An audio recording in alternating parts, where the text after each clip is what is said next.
I am in the Tobago Keys, which is just north of Grenada, and there's a hurricane potentially forming in the next 2 days.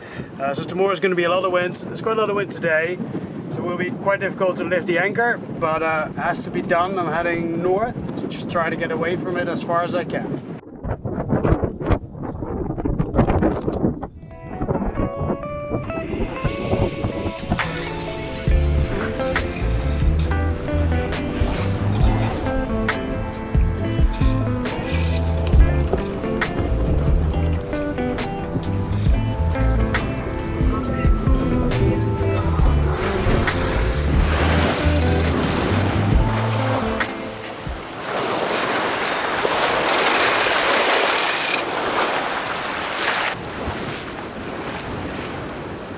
Going to Bequa, that's the northernmost point of the SVG, the St. Vincent and Grenadines.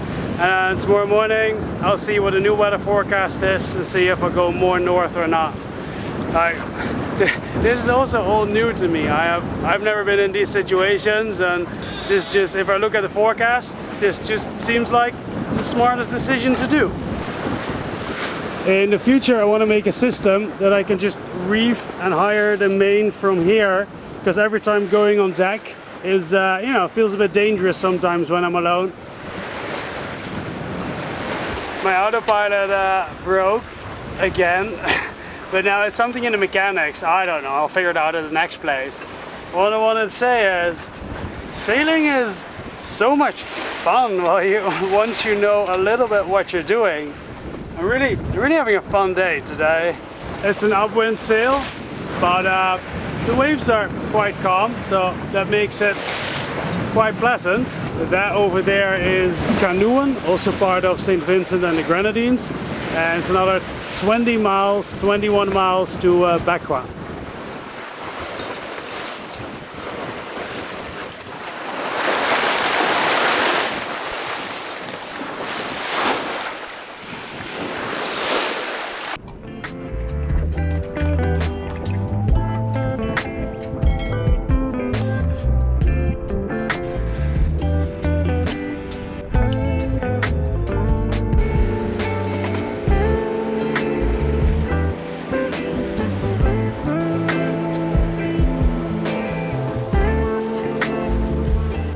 To dive to the anchor now, because I want to make 100% sure that the anchor is well dug in and that it's lying in a piece of sand. You see that there's a bit of extra chain hanging lower as the bridle.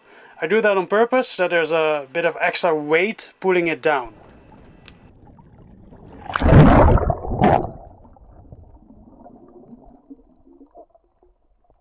I am lucky, I just anchored before this. A freshwater shower! So the anchor is quite well dug in. I'd like it if it would be a tiny bit more, but it's all sand around it, so I'm not really worried. It seems to be really good holding, so I think it's a really good spot to sit out the weather.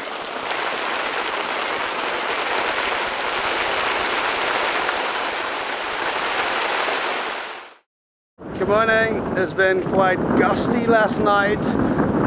When I talked to the neighbors and we looked at the weather app, and it looks like the wind is turning southeast, which would point me towards the rocks, which I'm not really too worried about because I have a really heavy anchor and I have a lot of chain for this size boat, but they might move to that corner over there.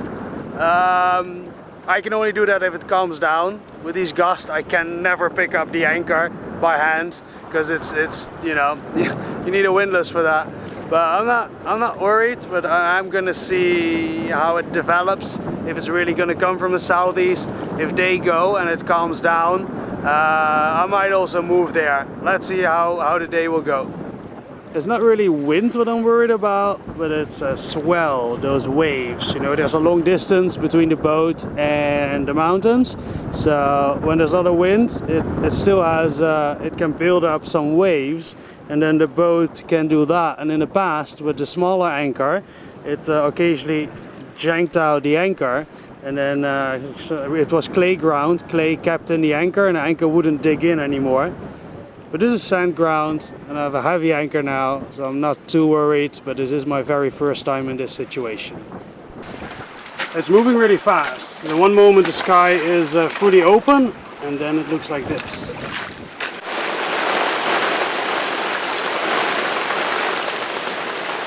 There's an LUL right now, a lull, like a quiet 10 minutes or whatever.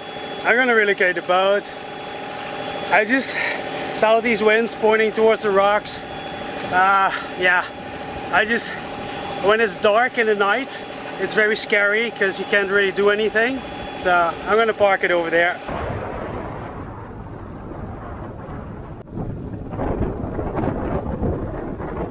I just dove to the anchor. It is beautifully dug in like at the other place. It's 5 feet deeper here, 1.5 meter deeper. So my ratio, I have 140, 150 feet of chain. The ratio got a little less. Now it's like 1:7 and it was 1:8 or 1:9. That should be fine. Some of the neighbors, they have 200 feet out. It's good to know because they are in my southeast direction. So when it's dark and the wind's really starting to blow from the southeast, at least I know, because I have a lot more chain out and there is distance between mine and their chain, that there's like 100 feet between us, so I'll never hit them. That's good to know because, you know, I definitely want to prevent everything from happening in the night because that's the worst to try to do something. The only risk I have here is other boats dragging.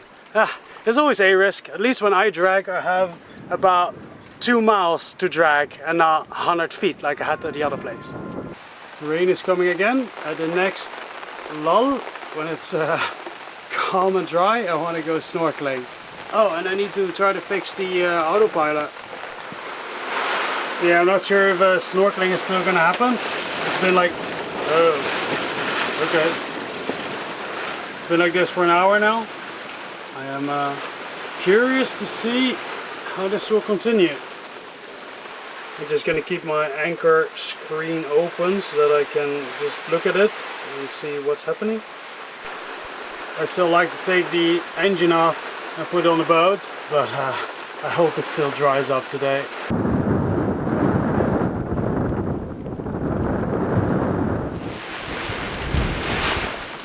Yeah, 3 a.m. and it began. Why does it always have to be in the night and not just during the day?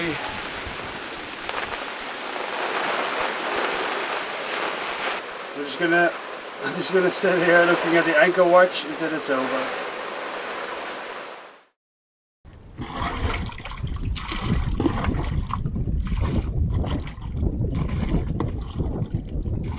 Good morning. It is 6:30-ish now.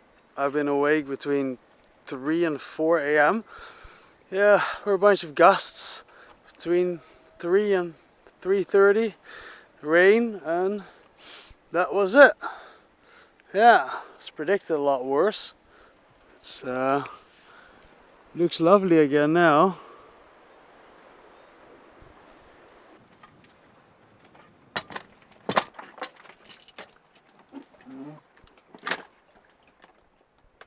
It's 9 in the morning now. It is cloudy again. I'm going to predict wind at 11. It should be fully over, but this is like the last part of it.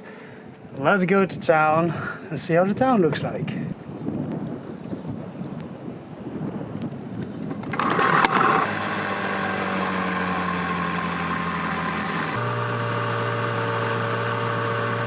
This is a floating bar. It is called Admiralty Bay in Bakwa. This is the, I guess you would call it the boulevard of Bakwa.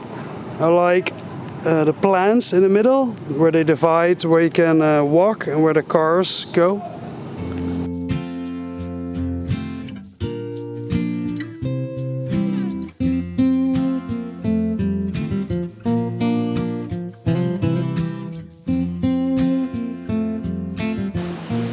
At the end of the boulevard there's a marine shop, which is still closed because it's still early. And over there there's a tiny road along the water apparently, which I'm gonna follow now.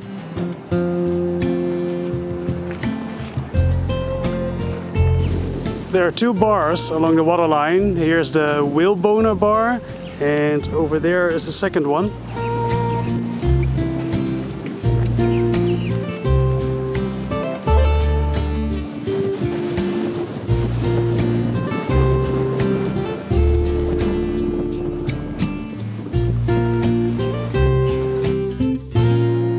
Everything is in walking distance. The hospital is over there, the supermarket is over here, and the harbor is over there. I opened up the autopilot to find what's wrong. It seems fairly simple. Like these have, let me see if we can make it sharper. The wheel of the motor goes in between here, and these teeth you see in the middle here, supposed to look like this one, they're gone. So it seems like a fairly easy problem. I just need to see if I have a part. This is what I still have from an older broken version. Seems like, yeah, that's the one I need. Those small tiny plastic ones on top. While I'm at it anyway, I'm going to clean it up and re-grease it. I'm going to be very careful because it's a million pieces and I'm not entirely sure if it falls apart, if I'm able to put it back together. I'm greasing it with a bit of grease and a toothbrush. I won't put too much grease in it because that'll give new issues. Apparently these things are supposed to be greased for life, but I'm not sure if life means 25 years or longer. I guess that's how old they are. I have to find a way, okay, to get the grease everywhere.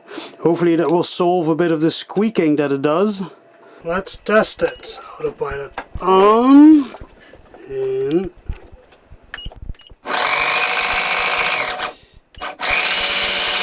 well, it seems to work, but it's still loud as it was.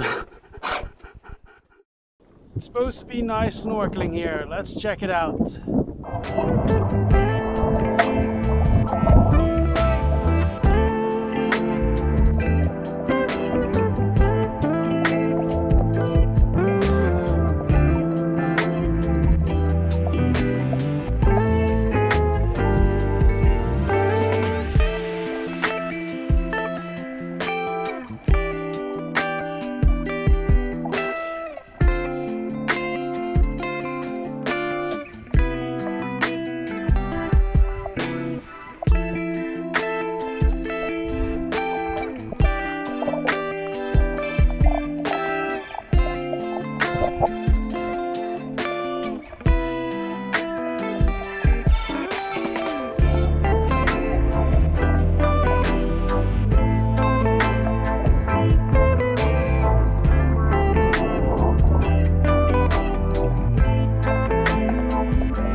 Walking to Mount Pleasant, the top of this hill. Apparently there's supposed to be a really nice view. This is cool too.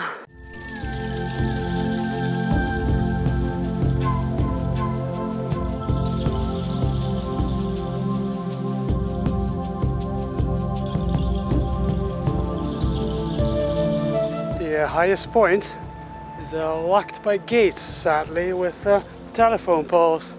Oh well. The other views are beautiful too. The island in the distance over there is Baliko, and there is Mustique. Mustique is a private island, very expensive. You also have to pay quite a bit of money to anchor there. Not sure yet if I'll be going there. Today I'm on a boat with Myrna Lee and Barry. Hey, give me like a 1-minute story. Why are you here? How did this happen? Okay, Go ahead. COVID hit. Our positions were ended. We sold everything in Canada. Planned to be here for 3 months. We bought a boat, and it's been 2 years. Almost 2 full years, and we don't want to go back. No, our 4 boys and 3 girls miss us, but it's a joy to meet you because, of course, we miss our kids. So you're so much like our sons. Yeah, It's you're very much like one of ours. Yeah. Amazing life. Thank you very much for the invitation. You're welcome. And now we're gonna enjoy this fantastic meal that you guys prepared. Thank you so much. You're welcome. Right on, you're welcome.